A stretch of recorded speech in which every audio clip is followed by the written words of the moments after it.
Hey everyone, this video is K-pop trends that should end in 2020. These are just my opinion and things that I dislike. You are allowed to disagree with me respectfully, and also comment below things that you want to leave behind in 2019. Second generation K-pop was all about circle lenses, and I am so glad that trend is over and done with. But nowadays, literally every K-pop idol wears coloured contact lenses. I don't mind it so much in music videos because it looks somewhat real due to the editing and lighting, and it also matches the concept at times. But on stage and in fan photos you can tell it's fake and it looks borderline creepy. It's okay to have a favourite member or bias, but solo stans are just annoying and toxic. Many of them compare the other members to their favourites and hate on the other members. Why would you hate on the other members when your own bias doesn't hate them? It doesn't make sense. I swear backup dancers only have that one black outfit. And when it's not that black outfit, it's probably a plain white one or a different colour. Either way, it's so boring. I really wish that stylists were more creative and experimental with the dancers as well.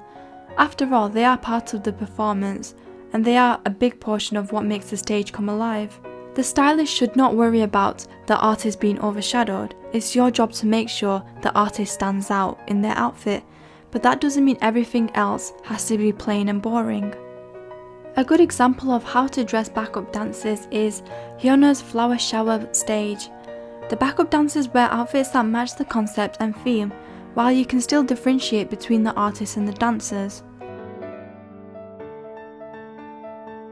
This next point might be directed at only one person, but just because you sing in Korean or throw random Korean words into songs does not make you a K-pop idol. I think what makes K-pop so successful is the practice of this strict system, such as joining a company, training for many years, then put into a group or a soloist. So when I see people trying to find the easy way out and automatically calling themselves a K-pop idol, it makes K-pop seem like a joke. And I'm obviously talking about Ollie London. While I'm still on the topic of fake people, I might as well add this one in as well. I wish that K-pop fans would stop giving attention to anyone that says they love K-pop, because when people find something that successfully gives them attention, they'll make you believe that they know everything about that. They'll make you feel like they've been a K-pop fan forever. Ollie London does not care about BTS, nor does he care about Jimin. I'm assuming he found a free way to get surgery and publicity and just went with it. I wish that K-pop fans would stop using fan cams under non-K-pop related tweets or trends. It's quite embarrassing for K-pop fans, and I don't think it's a successful way to promote K-pop groups. It just comes across creepy and childish. K-pop idols wear outfits that are sponsored at airports, so they have to have their photos taken. It's understandable because it comes with the lifestyle. However, I wish that companies would restrict fans and fan cams and only allow press photos to be taken at airports. There's a lack of personal space, there's a lack of privacy. Idols aren't the only ones that use airports, the public uses it as well. And it's just scary having all those cameras in your face. Due to all these controversies, it's safe to assume that there won't be that many survival shows anymore. Thank God for that. Especially shows like Produce 101 that creates groups for a short period of time. There are so many things wrong with it that I feel like I should make a timeline of all the problematic things survival shows have done. But the main issue is that you're just playing with kids' dreams. I've noticed an increase in hidden sounds and hidden noises in K-pop songs. An example of this is the squeaky bed sound that plays throughout EXO's tempo. It bothers me so much because that's all I can hear. At first, instrumental choruses were catchy, but then everyone started doing it and it was just so overdone that I'm tired of it. Choruses with little to no lyrics or just repeating the title over and over again It's all been done before, so I hope to see more creativity in music because it's starting to look lazy. Even if it's intentional, it does look lazy. Why is every non-cute concept called girl crush? K-pop fans need to expand their vocabulary when describing songs. Songs like Mamamoo Hip is more than just a girl crush concept but a song about fighting back the haters. It's a powerful concept for all. Comparing a K-pop group to the Avengers, or comparing a group to the female BTS or the next BTS, is never a good idea. But why did these companies do this? Why? You should always let your hard work speak for itself and only compare yourself to your past self. Always try to exceed your own abilities and be the best that you can be, not the best that other people have been. I like how whenever BTS was compared to the Beatles, they would always say, no, we can't be compared to them, you know? It's humble and it just shows how down to earth BTS is. And also, I'm going to continue to use BTS as an example because it happens so often with them. But whenever you compare a group to BTS, you're downgrading their work because you dismiss the many years that they've worked so hard for what they've got today by simply saying, oh, yeah, we're going to be the next BTS, or we're going to be the female BTS. Oh, by the way, when I said we, I meant like the companies. I'm sorry I keep jumping from kind of a serious topic to, oh, green hair. Yeah, but the thing about blue hair is that when it fades into grass. Yeah, grass. Like it fades into this yellowy green colour, and it's not even watered grass, it's dry grass. It looks like dry grass. And speaking of grass, I also don't like green hair.